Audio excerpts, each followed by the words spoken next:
प्रिय छात्र और छात्राओं, डीपीएस कठुमर के ऑनलाइन क्लासेज में आपका हार्दिक स्वागत।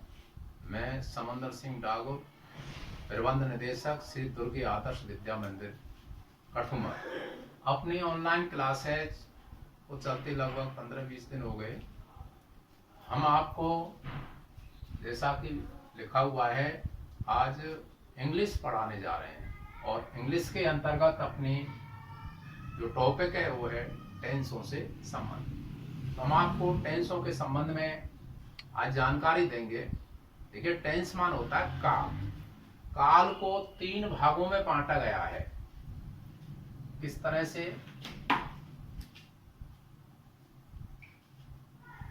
पहला है अपना प्रेजेंट और दूसरा है पास्ट और तीसरा है फ्यूचर। टेंस को 3 भागों में बांटा गया है, प्रेजेंट, पास्ट और फ्यूचर, जिसका हिंदी अर्थ है प्रेजेंट मान होता है वर्तमान, पास्ट मान होता है अतीत जिसे भूत कहते हैं, और फ्यूचर मान होता है भविष्य। इनके 4 भाग हैं।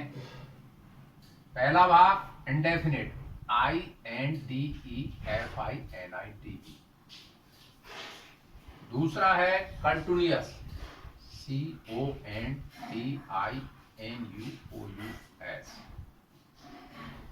तीसरा है परफेक्ट, PERFECT। और चौथा है परफेक्ट कंटिन्यूअस, PERFECT और CONTINUOUS।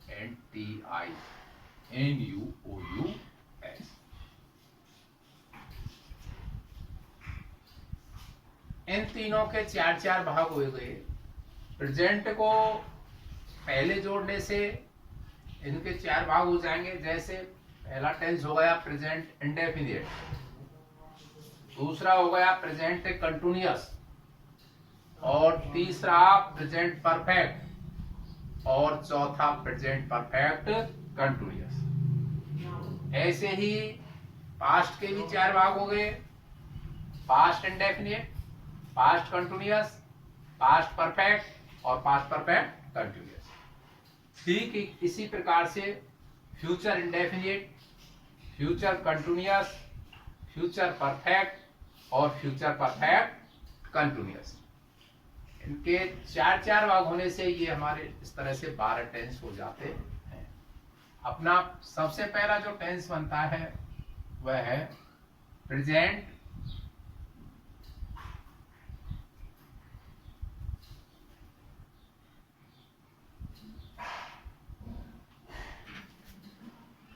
इंडेफिनिट।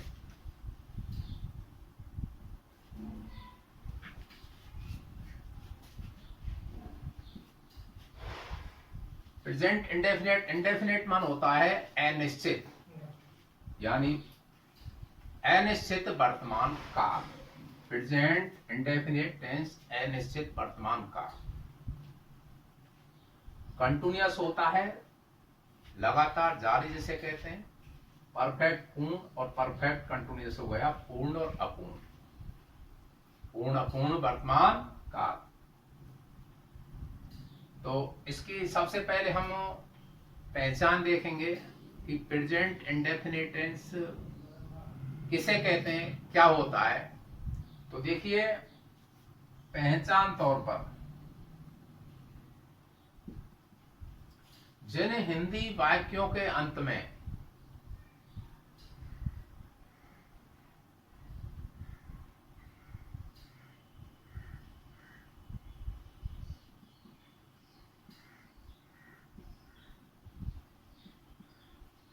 ता है,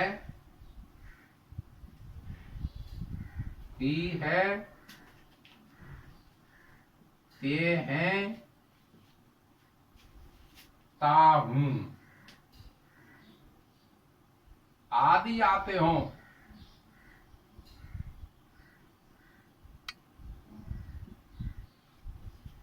उसे हम प्रेजेंट इंडेफिनिट टेंस कहते हैं।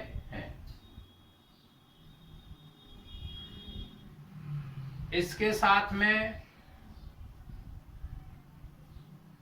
यानी ता है, ती है, ते है, ताहू तो आता ही है, लेकिन इसके साथ में सदा सत्य रहने वाली बातें, सदा सत्य रहने वाली बातें, इस टेंस के अंतर्गत तो सदा सत्य रहने वाली बातें भी आती हैं। आदत और कहावत,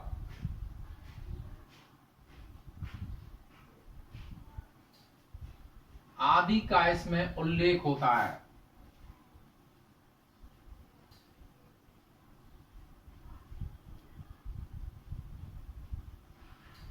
फिर एक बार और रिपीटेशन कराता हूं कि जिन हिंदी वाक्यों के अंत में ता है, ती है, ते हैं, ताहू, यानी इस टेंस के अंतर्गत सदा सत्य रहने वाली बातें, आदत,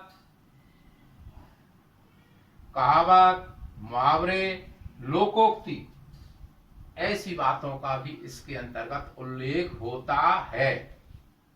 उदाहरण के तौर पर जैसे सूर्य पूरब में उगता है, तो सूर्य पूरब में उगता है, ऐसे में नहीं उगता है, तो ये यूनिवर्सल ट्रुथ है, सदा सत्य रहने वाली बातें हैं। सूर्य पश्चिम में छिपता है, ये भी यूनिवर्सल ट्रुथ है। मैं प्रतिदिन घूमने जाता हूं, ये मेरी आदत है। इस तरह के जो वाक्य आते हैं वो प्रेजेंट इंडेफिनिट टेंस के अंतर्गत आते हैं।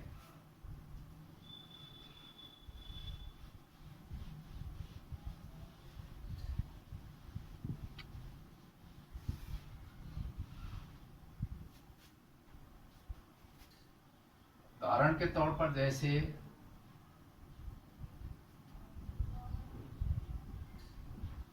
सूर्य पूरब में उगता है,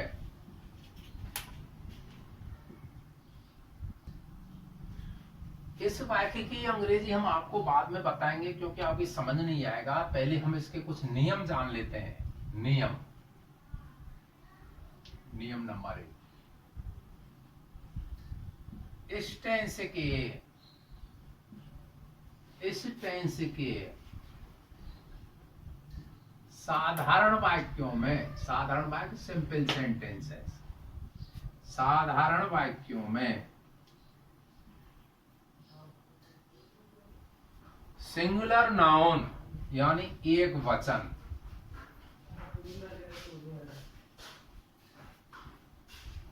कर्ता या संज्ञा है, एक वचन कर्ता, एक वचन कर्ता में कौन कौन से आते हैं? He, she, it, name, he, she, it, name के साथ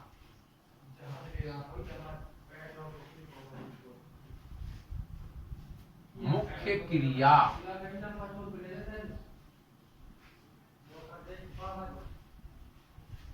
मुख्य क्रिया की पहली फॉर्म में, फर्स्ट फॉर्म में एस या ईएस लगाते हैं।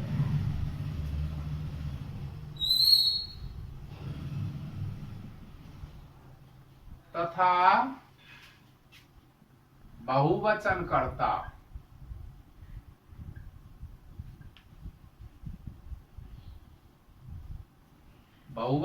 कौन से अपना? देखो बहुवचन में हम आई को लेंगे, पर्सन के हिसाब से देखते हैं। जब आई और बी फर्स्ट पर्सन में आते हैं, सेकंड पर्सन में यू आता है, थर्ड पर्सन में ही, सी, इट और नेम और दे आते हैं। तो हम यहाँ इसको बहुवचन कर्ता को में बता रहे हैं। बहुवचन आई, वी, यू और दे। पर्सन में आई और वी फर्स्ट पर्सन है, यू सेकंड पर्सन है और दे थर्ड पर्सन है। इनको हम बहुवचन कर्ता के अंतर्गत ये आते हैं। तो बहुवचन कर्ता आई वी यू दे के साथ एस या ई एस नहीं लगाते हैं।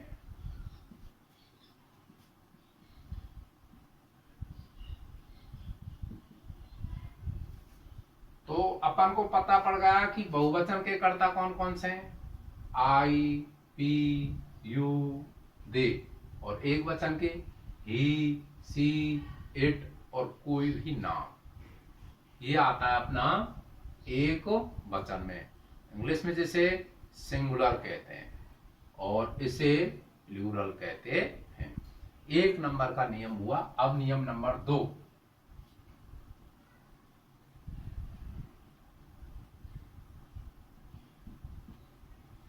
प्रश्नवाचक वाक्यों में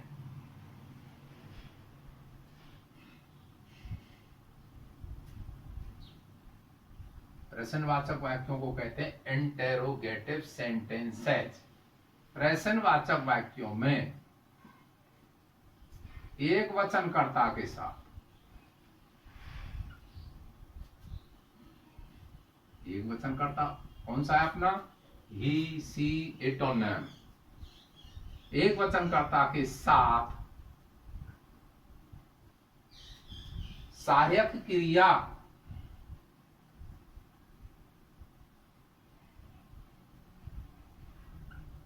हेल्पिंग वर्ब जिसे कहते हैं, टेंस की जो सहायता करती है, हेल्प करती है, वो उसकी सहायक क्रिया डज है, DOES डज। एक वचन कर्ता हो गए अपने ही सी इट और नेम, और एक वचन की अपनी सहायक क्रिया क्या हुई, डज। प्रश्नवाचक वाक्यों में एक वचन कर्ता के साथ सहायक क्रिया डज का प्रयोग करते हैं या सहायक क्रिया डज लगाते हैं।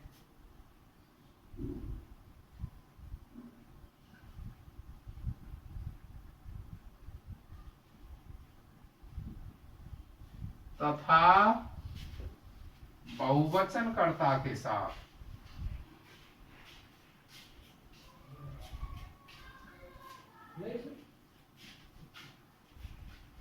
बहुवचन कर्ता अपने कौन से है, ये अपने रटन तो होने चाहिए, आई वी यू और दे।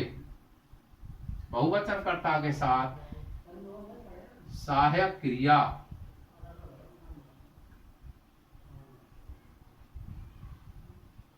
डू का प्रयोग करते हैं।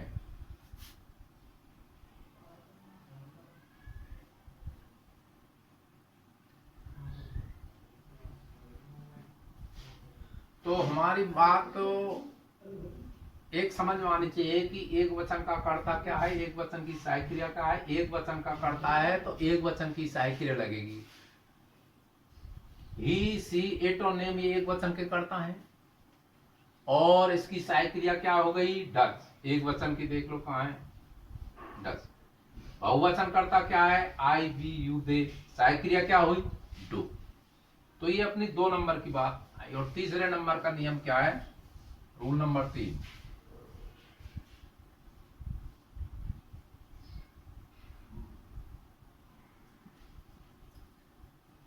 नकारात्मक वाक्यों में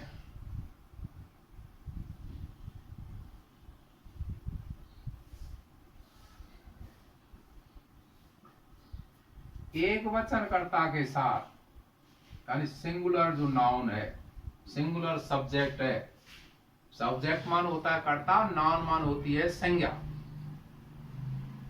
नकारात्मक वाक्यों में एक वचनकर्ता के साथ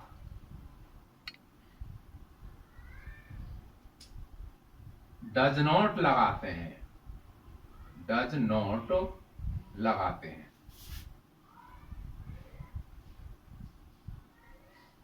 तथा बहुवचन के साथ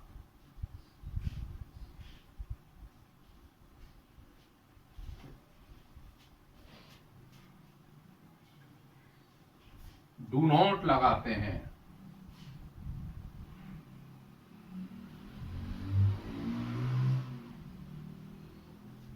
तथा बहुवचन के साथ डू नॉट लगाते हैं। हमें जिस वचन का कर्ता होगा उसी वचन की सहायक क्रिया लगेगी।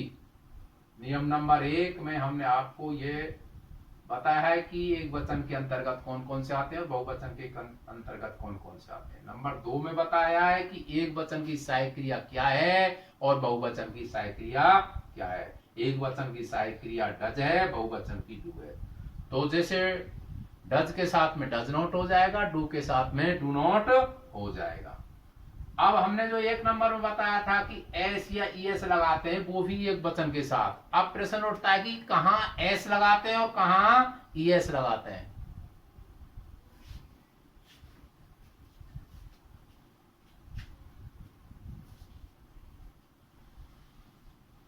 ये चौथे नंबर की बात है कि एस कहां लगाते हैं, ईएस कहां लगाते हैं, जो हमने नियम नंबर 1 में दिया है।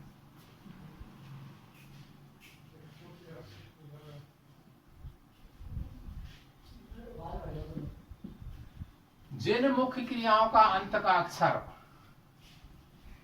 जिन मुख्य क्रियाओं का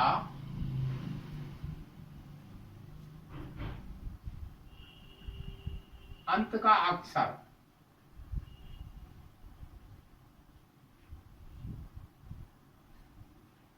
मुख्य क्रिया क्या है, किसी काम का होना पाया जाए, जैसे पढ़ाना है, उठना बैठना लेना है, ये क्या है मुख्य क्रियाएं। रीड, गो, कम, ये अपनी मुख्य क्रिया। तो जिन मुख्य क्रिया का अंत का अक्षर एस है, एस नहीं है तो एस एच है, एस एच नहीं है तो सी एच है, सी एच नहीं है तो ओ है, ओ नहीं है तो एक्स है।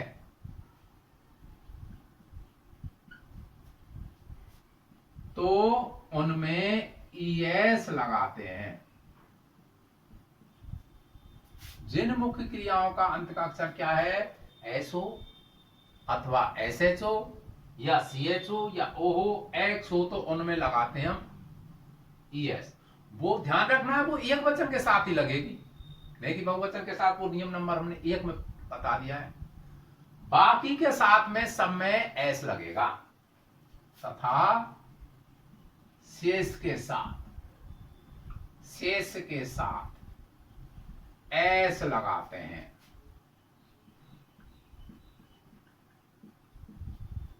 ये अपने 4 नियम इस टेंस के पूरे होते हैं। इन चारों नियमों से एक अलग से बात निकल के आती है, जो हमारे लिए विशेष रूप से ध्यातव्य नोट है। क्या है कि इस टेंस के साधारण वाक्यों में सहायक क्रिया नहीं आती है, डूडज। इस टेंस के साधारण वाक्यों में सिंपल जो सेंटेंस होते हैं उनके अंतर्गत सहायक क्रिया डूडज का प्रयोग नहीं करते हैं। 1 नंबर की बात पूरी होती है। दूसरे नंबर की बात यह, जो प्रश्नवाचक और नकारात्मक वाक्य होते हैं उनमें हम एस या ईएस नहीं लगाते हैं। प्रश्नवाचक और नकारात्मक वाक्यों में एस ईएस का नियम समाप्त हो जाता है, क्योंकि सहायक क्रिया का प्रयोग होगा। डू है तो डू के पीछे ईएस लगाते हैं जब डज हो जाता है। तो जब सहायक क्रिया आ जाएंगी तो एस ईएस नहीं लगाएंगे, और जब एस ईएस लग रहा है तो सहायक क्रियाओं का प्रयोग नहीं होता। यानी इस टेंस के साधारण वाक्यों में सहायक क्रिया का प्रयोग नहीं होता है। प्रश्नवाचक नकारात्मक वाक्यों में मुख्य क्रिया में एस या ईएस नहीं लगाते हैं। अब हम सिंपल सेंटेंस अफर्मेटिव साधारण वाक्य देखेंगे। अफर्मेटिव यानी स्वीकारात्मक वाक्य, साधारण वाक्य। जैसे पूर्व में आपको उदाहरण में लिखा था कि सूर्य पूरब में उगता है। सूर्य पूरब में उगता है। सबसे पहले हमारी जानकारी में होना चाहिए कि कौन करता है, कौन सहायक क्रिया है, कौन कर्म है, कौन मुख्य क्रिया है। यह जानकारी हमें होनी चाहिए। तो जो सूर्य है वो क्या है, कर्ता के रूप में काम कर रहा है। उगता है ये पहचान है टेंस की, और उगना ये मुख्य क्रिया है, और ये कर्म के अंतर्गत आता है। और जो हेल्पिंग वर्ब होती है वो टेंस के अंतर्गत मौजूद होती है, वो उस सब्जेक्ट के ऊपर डिपेंड करती है, नाउन के ऊपर डिपेंड करती है। तो इसमें जो करता है वो एक वचन का है, सदा सत्य रहने वाली बात है, यूनिवर्सल ट्रुथ है। इसको हम यूं नहीं कह सकते सूर्य पश्चिम मुक्ता, ये नहीं कह सकते, क्योंकि ये सदा सत्य रहने वाली बात है, यूनिवर्सल ट्रुथ है, फैक्ट है। तो इसकी इंग्लिश कैसे बनेगी? दी सन। सन से पहले हम दी लगाएंगे, क्योंकि तो आर्टिकल हम पढ़ते हैं तो दुनिया में जो एक है उसके साथ में हम दी का प्रयोग करते हैं। द सन, उगने को कहते हैं राइज, RISE राइज। अब हमें देखना है एक वचन, हमें तीनों नियमों को ध्यान रखना है कि एक वचन करता है कि ये नहीं है, तो इसके साथ हम एस या एस लगाएंगे। अब प्रश्न आता है एस लगाम या एस, जिन मुख्य क्रियाओं का अंतर्गत इनमें से हो तो एस लगाओ, इनमें से हो तो एस लगाओ, नहीं तो एस। तो इसमें ई पहले से मौजूद है, इसलिए एस लगेगा, rises, the sun rises. किसमें? पूरब में, इन द ईस्ट। दिशा भी अपनी एक ऐसी से प्रतिनिधि का प्रयोग, और वाक्य के अंत में फुल स्टॉप। वाक्य का प्रथम अक्षर बड़ी बाल वाला से कोई नाम आया है तो